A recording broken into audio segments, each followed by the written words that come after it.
일장기가 없는 옷을 지금 입고 있다는 겁니다. 일본 대표로 올림픽에 참가한 것도 서러운데 훈련할 때마저도 일장기가 새겨진 옷을 입고 싶지 않았던 것이죠.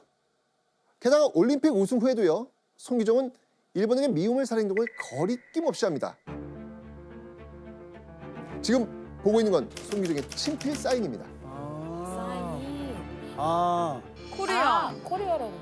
베를린에서 이 사인을 요청받을 때마다 꼭 코리아. 코리아이라고 쓴 겁니다. 와. 손기정은 이런 방식으로 조선인이라는 정체성을 지키고 일본에 저항해 보려고 했던 겁니다. 그렇게 일제에 의해 요주의 인물로 낙인 찍힌 손기정.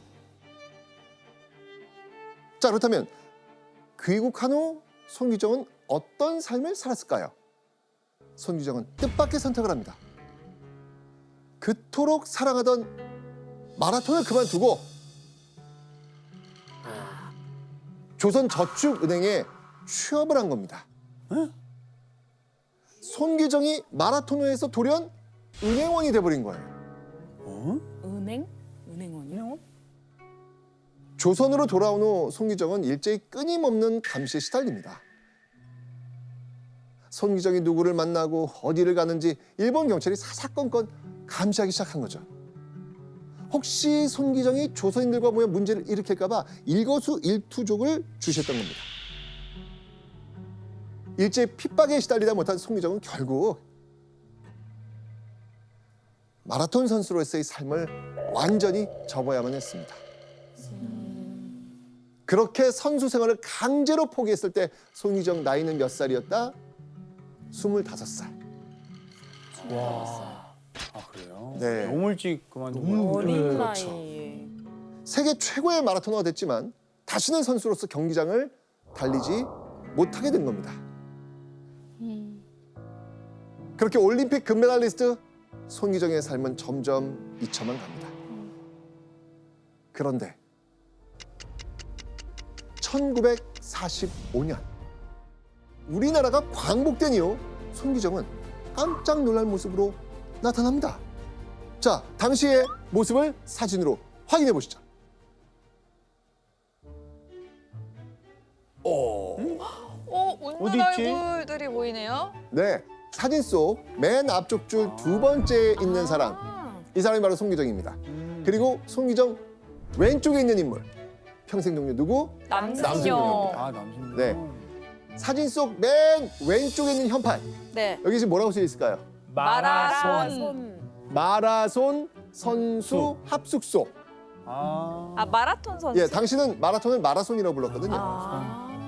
1946년 8월 손기정이 베를린 올림픽에서 활약한 남승용 등과 함께 조선 마라톤 보급회를 결성한 겁니다. 아. 한마디로 손기정이 마라톤 감독, 지도자로서의 길을 걷기로 결심한 겁니다. 성북구 안암동에 있는 손기정 자택입니다. 아. 아니 그러면 본인 집에서 이렇게 지낼 수 있게 해준 거예요? 그렇죠. 1936년 베를린 올림픽 시상대 위에서 비참하게 일장기를 가려야만 했을 때부터 손기정에겐 오랫동안 간직해온 꿈이 있었습니다. 태극 마크를 가슴에 단 우리나라 선수가 국제 무대에 출전해 당당하게 우승하는 거. 손기정은 후학을 양성해 평생 이루지 못한 그 꿈을 실현하려 한 겁니다. 야. 그리고 이 인재들 중에서 손기정이 가장 마음에 들어한 선수가 있었습니다. 아. 그 인재는 바로 22살의 학생 서윤복이었습니다. 서윤복. 서윤복. 서윤복. 네. 서윤복이 지닌 가장 큰 무기는 다름 아닌 성실함과 근성이었습니다. 서윤복은 이 어려운 가정 형편 때문에 학교를 다니기 힘든 상황이었거든요. 그래서 낮에는 무역회사에서 신분원권으로 일하고요. 저녁에는 야간 학교를 다니면서 학업을 이어나갔습니다. 마치 손기정처럼 예전의 손기정의 맞아요, 모습이잖아요. 그죠? 과거 본인의 모습과 닮아 있네요. 그러니까요. 예. 그래서 조금 더 마음이 또 예, 가겠다. 예. 그러니까요. 야간 학교를 마친 후에도요. 서윤복의 일과는 끝나지 않았습니다. 그는 피곤한 몸을 이끌고 꼭 이걸 했다고 합니다. 금호동에서 동대문과 종로와 서대문을 거쳐 염천교까지의 10km의 거리를 40분쯤에 뛰었다. 어떻게든 포기하지 않고 달리기 연습을 하는 서윤복의 이런 근성이 손기정의 눈에 띄었던 것 같습니다. 자, 그런데 궁금하지 않습니까? 금메달리스트 손기정은 합숙소 제자들한테 어떤 훈련을 시켰을까? 손기정과 선수들은요, 새벽 6시가 되면 칼같이 기상합니다. 일어나자마자 했던 일, 집 앞으로 나가 애국가를 제창하는 것이었습니다. 애국가를 제창한 후 선수들은 동네 근처에 있는 산길을 쫙 달렸죠. 손기정은 숨을 헐떡거리면서 언덕길을 오르는 선수들 향해 이렇게 외쳤죠. 조국을 위해서 뛰어! 선수들은 손기정의 외침과 함께 언덕길을 오르내리기를 반복합니다. 손기정은 항상 선수들이 무리다 싶을 정도로 많은 훈련량을 줬습니다. 근데 이때 선수들은 훈련이 죽을 만큼 힘들어도 불평불만을 할 수가 없었어요. 바로 코치인 손기정과 남승용이 항상 선수들의 선두에 서서 달렸기 때문이에요. 그리고 손기정은요, 훈련만큼이나 선수들의 이것에도 특히 신경 씁니다. 바로 선수들의 기력을 보충해줄 특제 보양식이었습니다. 보양식? 중요하죠. 손기정이 선수들 앞에 내놓은 특식은요, 통닭과 새우젓이었습니다. 우와, 통닭. 네네. 새우젓이요? 그러니까 통닭으로 단백질 충전시키고 또 선수들 땀 많이 흘리잖아요. 네. 맞아요. 그러니까 새우젓으로 염분을 염분. 보충해야 된다는 거였죠. 맞아요. 대박이다. 탈수 나니까. 손기정은요, 마라톤 유망주들의 식단 하나하나까지도 아버지처럼 섬세하게 챙겼던 겁니다. 그러던 1947년 손기정에게 예상 밖의 엽서 한 장이 날아옵니다. 엽서? 그것도 해외에서 보내온 엽서였습니다. 엽서의 발신은 바로 베를린 올림픽에 출전했던 미국 선수 존 켈리가 보낸 거였습니다. 아, 미국 선수가? 네네네. 그렇다면 존 켈리는 왜 손기정에게 엽서를 보낸 걸까요? 사실 이 손기정하고 네. 존 켈리, 이 두 사람은 특별한 인연의 끈이 있었거든요. 베를린에서 손기정이 우승했을 당시 존 켈리가 신고 있는 운동화를 달라고 부탁을 했어요. 손기정은요, 흔쾌히 자신이 신던 운동화를 존 켈리에게 줬습니다. 그런데 그로부터 약 10년 후 존 켈리가 한 국제 마라톤 대회에서 우승을 한 거예요. 와. 기운. 네. 기운이 있었어.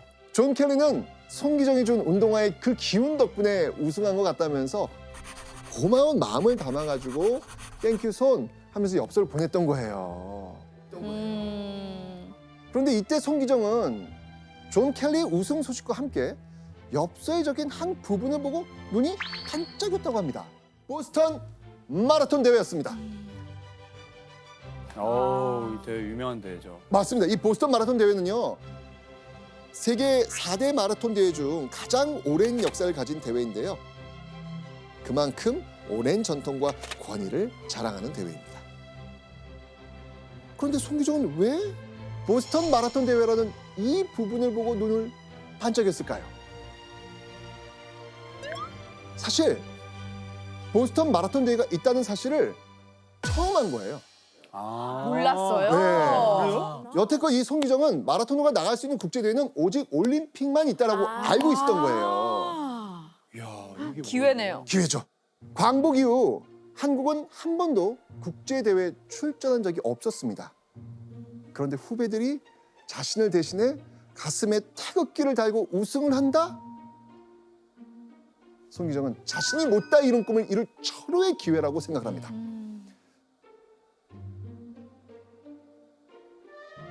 그런데 손기정의 출전 결심은 시작부터 난항에 부딪힙니다. 왜였을까요? 우리가 해외 갈 때 뭐가 필요해? 여권. 여권이 필요하죠. 그게 없지 않나요? 아니 왜냐면 근데 올림픽은 갔었는데. 올림픽. 그때는 일본. 그때는 아. 교수님. 근데 여권을 왜 발급을 못 받죠? 여권은 우리가 다른 나라로 여행 갈 때 우리나라 정부가 발급해 주는 거지 않습니까? 근데 저 때는 아직 공식적인 우리나라 정부가 들어서지 않았던 때였습니다. 그리고 우리나라 정부가 없었던 대신에 우리나라에 주둔하고 있었던 미군에서 미군정청이라는 이름으로 우리나라를 대신 관리하고 있었는데 이 군정청은 원칙적으로 한국인의 해외 출국을 금지하고 있었습니다. 그러니까 더 여권을 발급받을 수가 없었던 거죠. 자, 그렇다면 송기정은 이대로 대회 출전을 포기했을까요? 송기정은 고심 끝에 직접 미군정청 찾아가서 호소하기로 합니다. 와. 다행히도 미군정청에 베를린 올림픽에서 활약했던 송기정을 기억하는 호의적인 미국인이 있었어요. 베를린 올림픽 마라톤 금메달리스트 송기정이라는 명성이 여전히 남아 있었거든요. 그러니까. 그 덕분에 송기정은 여권을 대신할 수 있는 여행 증명서를 발급받게 되죠. 그리고 미국에 가서 사용할 자금 역시 미군정청의 지원을 통해 해결하게 됩니다. 와. 그렇게 1947년 4월 손기정은 남승용, 서윤복과 함께 드디어 미국으로 가는 미군 수송기에 몸을 싣게 됩니다. 야. 손기정 일행은요, 일본, 하와이, 샌프란시스코, 뉴욕을 경유해서 보스턴에 도착할 계획이었습니다. 다행히 세 사람은 순조롭게 일본을 지나 하와이에 착륙할 수 있었죠. 그런데 송기정 일행이 하와이 공항에 도착한 그때 소스라치게 놀랄 돌발 상황이 벌어집니다. 돌발 상황? 대체 무슨 일이었을까요? 쌀, 고추장, 된장, 간장, 고춧가루 같은 것을 넣은 깡통들이 들어있었다. 세관원은 여전히 알아들을 수 없는 말을 짓거리며 그것들을 낚고 챘다. 자, 지금 공항 직원이 손기정 일행의 앞을 가로막더니 가방까지 빼앗아간 거예요. 게다가 공항 직원은 이 빼앗아간 가방을 마구 뒤지기 시작합니다.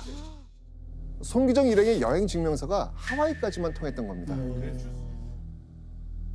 그래서 그랬구나. 게다가요, 손기정 일행은 이 영어를 전혀 못했기 때문에 공항 직원하고 전혀 의사소통이 되질 않는 거예요. 아, 큰일이다. 손기정은 낯선 이국 땅에서 그저 막막한 심정이었을 겁니다. 혹시 이대로 대회에 참가하지 못하는 거 아닐까? 라는 절망적 생각까지 했겠죠. 어우, 준비 많이 했는데.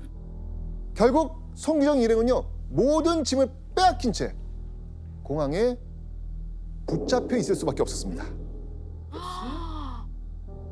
그런데 그때 망연자실한 송기정의 귀에 반가운 소리가 들려옵니다. 공항 직원이 몇 번이나 이 공항 내에 방송을 해가지고 한국어 할 수 있는 사람이 있습니까? 도와주십시오! 라고 부탁을 했던 거예요. 다행이다.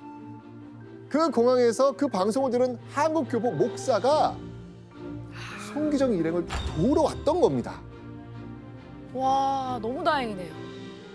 다행히도 송기정 일행은요, 그 한국 교포 목사의 도움을 받아가지고 하와이에서 새로운 여행 증명서를 발급받을 수 있었습니다. 송기정 일행은 그렇게 절망적인 상황을 가까스로 극복하고 마침내 보스턴 땅을 밟았습니다.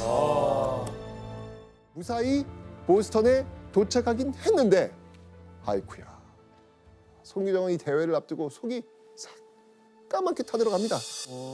왜였을까요? 서윤복이 뛰어야 될 마라톤 코스를 잘 몰랐기 때문입니다. 낯선 나라인데다가 낯선 코스를 달려야만 하니까 너무 걱정이 됐던 거예요. 네. 와.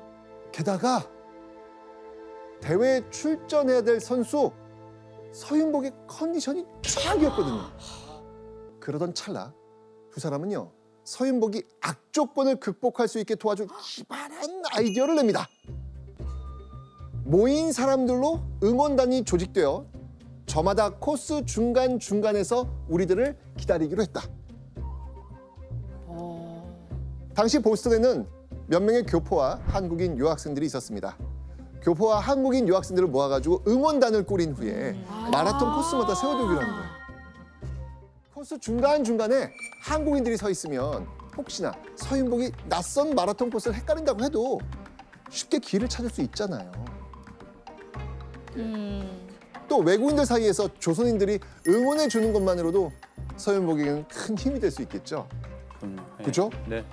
손기정과 남승용은 모든 악조건 속에서 서윤복이 마라톤 코스를 제대로 달릴 수 있도록 끝까지 자신들이 할 수 있는 모든 노력을 다했던 겁니다. 와. 그리고 마침내 1947년 4월 19일 맑게 갠 하늘 아래 보스턴 마라톤 대회가 개최됩니다.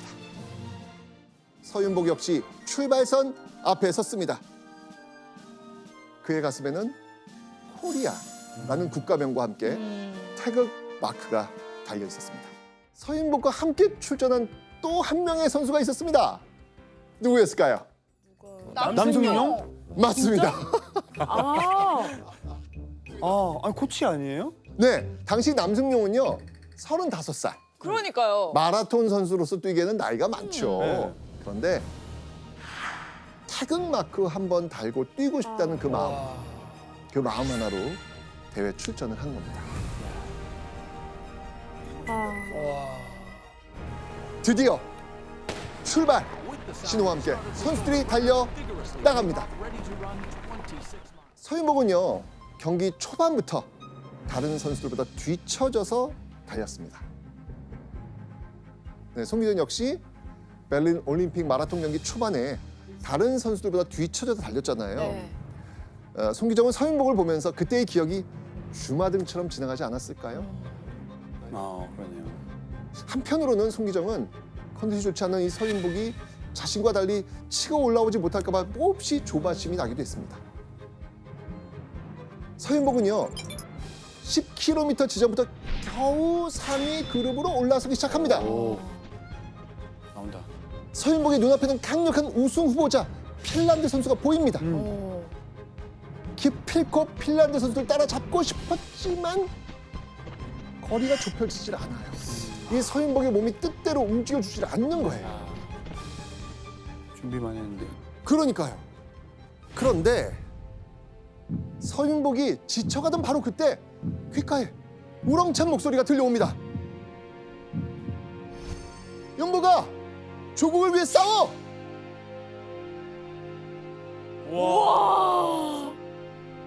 소름 돋아 벌써.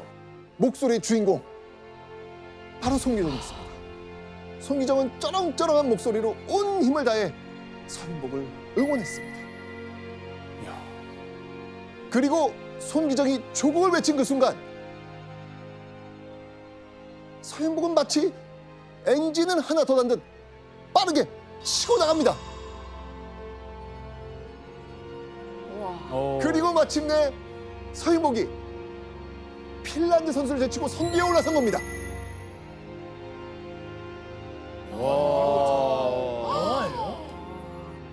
손기정의 그 말 한마디가 서윤복의 악바리 근성을 자극한 겁니다.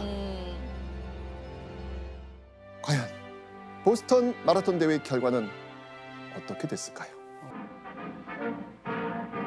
A big field of cross-country runners gets away in the annual Boston Marathon. 이게- Fox 2 of Korea fight it out for the lead.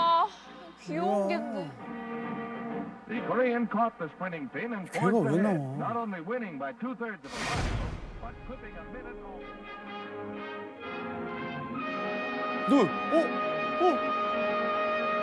몇 등? 몇 등? 설마. 1등? 오! 대단하다. 와.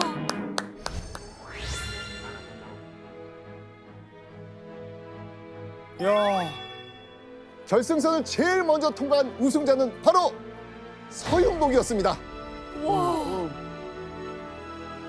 서윤복이 대한민국 최초로 태극기를 달고 마라톤 국제대회에서 우승을 하게 된 순간이었습니다. 이야. 게다가 서윤복은요 2시간 25분 39초라는 세계 신기록까지 달성했습니다. 소름 아니 대박. 근데 세계 신기록. 한 번 넘어졌는데 그걸 어떻게 다시 일어나가지고 그러니까 가서 1등을 했다? 서윤복은 대체 어떻게 우승을 할 수 있었을까요? 그게 됐나? 바로 서윤복이 핀란드 선수에게 선두를 빼앗긴 후 32km 지점에서 극악의 난이도를 자랑하는 코스가 시작된 겁니다. 상심의 언덕이라 불리는 2km나 되는 긴 오르막길이 펼쳐져 있었던 겁니다. 네. 그런데요, 이 극악무도한 오르막길 고개가 서윤복에게 역전의 기회가 됐던 거예요. 성기정과 함께 산길과 언덕을 뛰는 훈련을 끊임없이 해왔습니다. 서윤복은 언덕을 쭉쭉쭉쭉 치고 올라옵니다. 그리고 마침내 불굴의 의지로 서윤복은 핀란드 선수를 따라잡았습니다. 상심의 언덕에서 대역전극을 펼친 후 서윤복은 결승선까지 쭉 1등으로 통과했던 겁니다. 이때 결승선에 들어온 서윤복을 본 손기정. 어떤 심정이었을까요? 본인이 금메달 땄을 때보다 훨씬 기뻤을 것 같아요. 그렇죠. 가슴에 태극기를 달고 뛰고 싶다던 손기정의 꿈이 서윤복이 우승하는 순간 자신이 결승선을 통과하는 것 같은 그 희열을 느끼지 않았을까요? 그러니까. 세계 무대에서 한국이라는 나라의 이름을 널리 떨친 제자가 무척 자랑스러웠을 겁니다. 이때 손기정은 마치 11년 전에 잃어버린 자신의 조국을 다시 찾은 듯한 심정이었다고 합니다. 그리고 경기에서 성과를 낸 또 한 명의 선수가 있었습니다. 누구일까요? 아 남승용. 아, 또 설마 진짜요? 남승용. 경기 포기하지 않았고요. 마라톤 코스를 완주하는 데 성공합니다.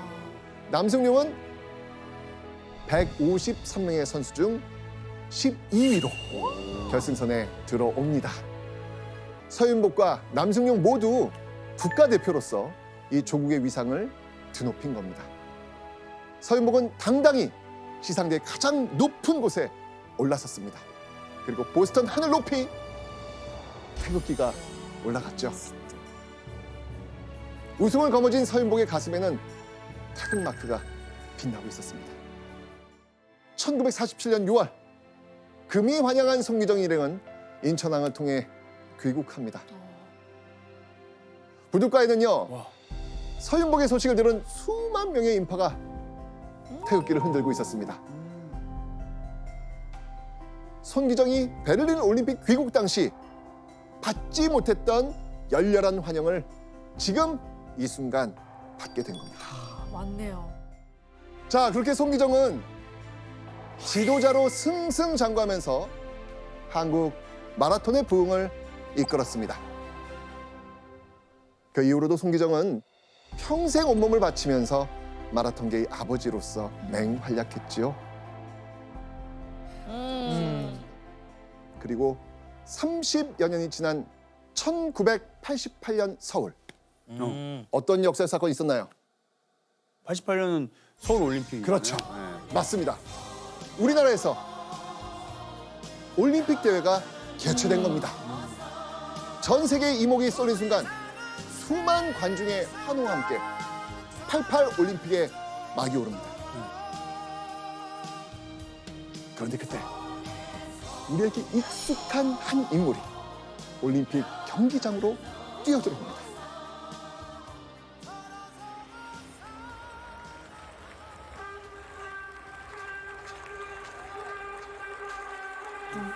우와. 성화봉송 주자로 등장한 인물은 백발의 노인이 된 손기정이었습니다.